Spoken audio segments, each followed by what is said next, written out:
So, this week on Curry Connect, I talk about something that we all love, admire deeply, truly, passionately. And no, I'm not talking about your partner, I'm talking about some good, amazing, delicious, tasty, mouth-watering food. The thought is only something else. Hashtag throwback to my favorite restaurant, but come back to Curry Connect with Nadia Michael at One Latte Please. We share a love for latte, but we also share a love for food and talking about how it communicates, builds communities, and how it has led to Dubai becoming a melting pot of cultures. There are also some recommended places to try in there, which I am myself looking out for to try once this opens up.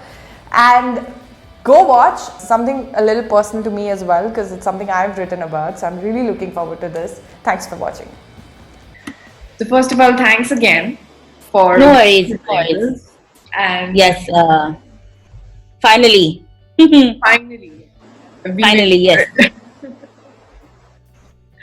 Nadia, tell me, how did you start blogging and how did you start even food photography for that matter? How did you venture? So, I initially was in PR.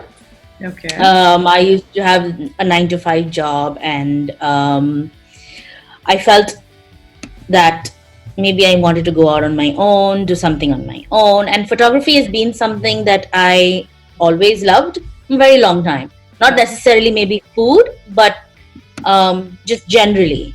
Yeah. And I had a lot of my friends used to come up to me and say, you seriously should start like focusing on food. You really know how to capture it. So I was like, that used to play at the back of my mind. And then I decided, okay, maybe one day let's just quit the 9 to 5, learn a little, like hone the skills a bit. So I took some courses and tried to understand the skill. And then I think I just said, okay, I take the plunge, go. And I started approaching people, and then one thing led to another. And then it's a kind of skill that it grew along with me. And so food photography kind of like ties into my blogging. So I thought, okay, if I do food blogging as well, it's a good way to promote myself as a food photographer. So I said, okay, let me start a blogging page. So I decided to start One Latte Please, because it's coffee has been something that Yes. it's the blood, it's fuel. So I said, okay, let's do something around this, play with words around that. And that's how One Latte Please started. And it's been, I've been in food photography for the past maybe 6 years. Wow. Okay. Yeah. Yeah. So, and I think One Latte Please is 4 years in now. That very point that you said, that you moved away from your corporate career into this. How challenging was Yeah. Of course, you have to be willing to take that risk where you may not have income for a month because you don't have a job. There's no guaranteed income. You have to like weigh the pros and cons. But I had a very supporting family, and my husband was like, go ahead, do what you need to do.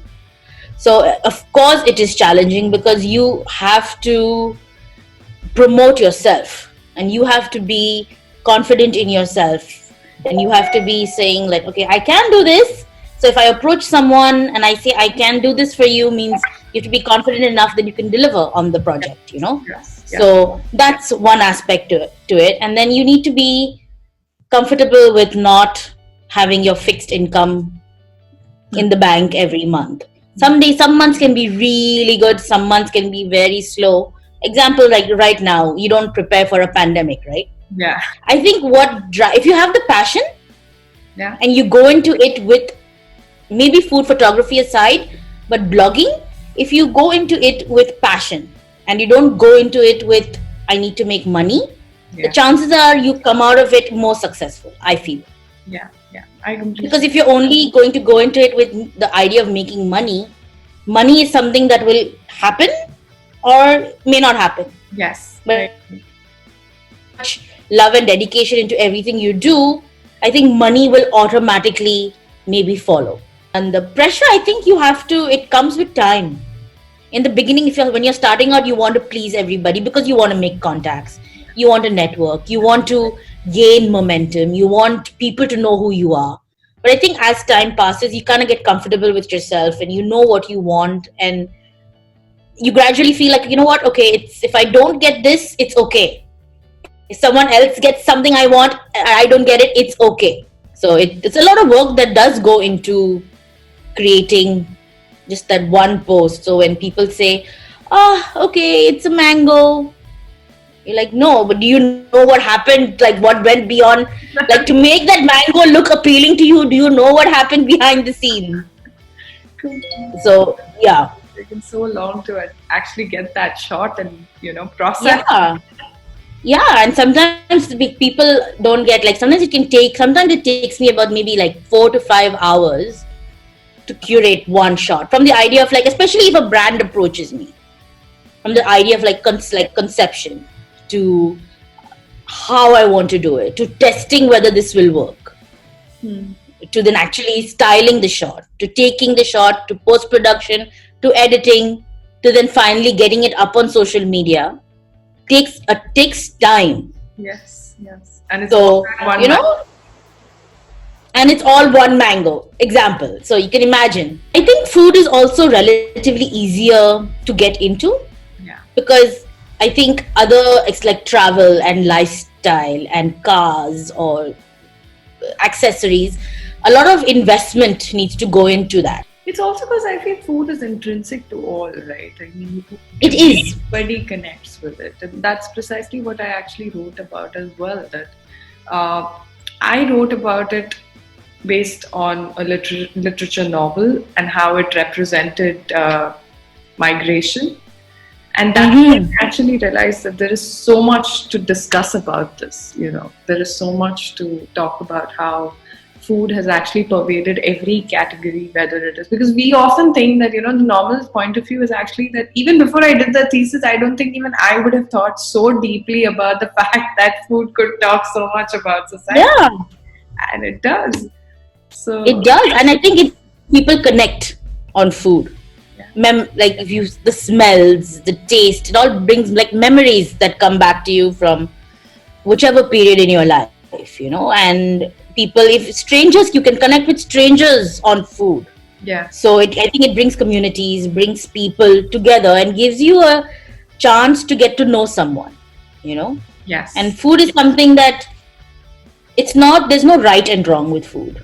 I mean, on a broader scale, like not saying bad food, but so what I like necessarily not something you like. Yeah. So it's such a you can play so much with this.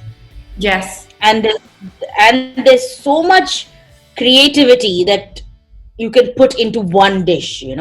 Yes. That's why I also feel like Dubai is like such a hot pot of so much cultures. It's like a melting pot of like so many cultures and so many like within the cultures. Like Indian food is not just Indian food. Within Indian food you have so many varieties. Yeah.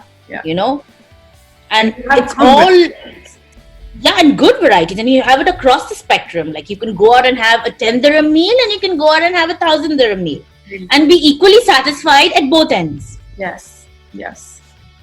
So I feel like food in Dubai is like, I think that's what I think it revolves around. Like food, people live here to like go out and eat, I feel. Yeah. And I think that's what makes the place a lot more communicative and open to exploration. Like there is a transactional bond happening between everybody, because we've all tasted different kinds of dishes. Like we've tasted Arabic has tasted Indian has tasted Thai, so you're familiar with different forms of. And what I feel as like when I travel, sometimes you feel, I've not had Indian food for so long, let me have some Indian food. Or I've not had Chinese food for so long, so let me have some Chinese food. Not necessarily, depending on where you are, does that food actually remind you of the food you eat at home? You know what I mean? Yes. But I feel sometimes in Dubai, if you go out to eat Indian food, you are getting Indian food. Yeah. You go out to eat Arabic, that's in the region. But if you go out to eat Thai food, you are getting Thai food. Yeah. You know what I mean? It's not like a take on Thai, or it's not like a take on Indian. No. I feel it's the Authentic. root of the culture still there in the food over here. Yeah. Since you are into this, I must ask you that what are your top 3 places that you recommend? Your personal favorites. Let's say your personal favorites. Okay, it would be hard to narrow it down to 3, Okay. but I really like Reef. Yes. Oh, classic. So is in Daral Wasal. His restaurant is phenomenal. His food is phenomenal. It's like, I think he has this his brain does not stop working. Like, it doesn't stop. It just keeps going, you know. And the food that he comes out with is unbelievable. I like him. I love Maid's Tacos, which is in JLT. I should try that. Their Maid's Tacos, it's amazing. Their tacos are unbelievable. Okay. I do love Low, but unfortunately, I don't think they could keep open during this time. So they had to shut their doors for a little while. Hopefully, they will be back strong. And unfortunately, I think even 21 grams had to Shut up. close for a little while. Street Tree, they are another one of my favorites. They are in JLT. They do, Next time. yeah. Asian food is unbelievable. Their Thai food is insane. Yeah, so these are some of my, I think some of my more local favorite. High Joint for a burger, I think that's one of the best in town. Okay. These are all Yeah. I need to try. Huh? I've only tried your first one. Now all of them I need to go and try. Oh, really? Oh my God, you'd if you're a foodie, all of them, like across, none of them serve the same kind of food. When you're posting something virtually, how do you make the audience believe that, hey, listen, you know what, this was good, and this is through that one picture? Okay. So, for me, most of the time, it's again, everything I see, sometimes I feel I do it too much, but it's like almost like I'm constantly looking through a lens. That no matter what I am seeing, I'm like, ooh, how would this look? And how would I do this? So sometimes when I eat, like, even if I make a bowl of noodles at home, for me, it's like if someone sent me noodles, I would be like, if I looked at a bowl of noodles, what would I need to look at for me to want to just dive into this bowl and say, okay, I want to eat this? Would you say that I that's feel. a key tip when it comes to photography in general? Sorry?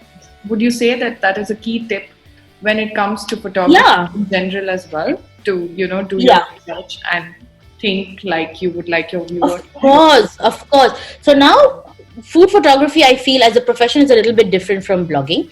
Mine, because I do both, one kind of trickles into the other. Yeah. But if you were to say someone does only blogging or only food photography, so they're very different from each other. So because blogging is something that is more experience. Food photography is you're telling somebody else's story. Perfect. Thank you so much. This was really No problem. interesting. Thank you.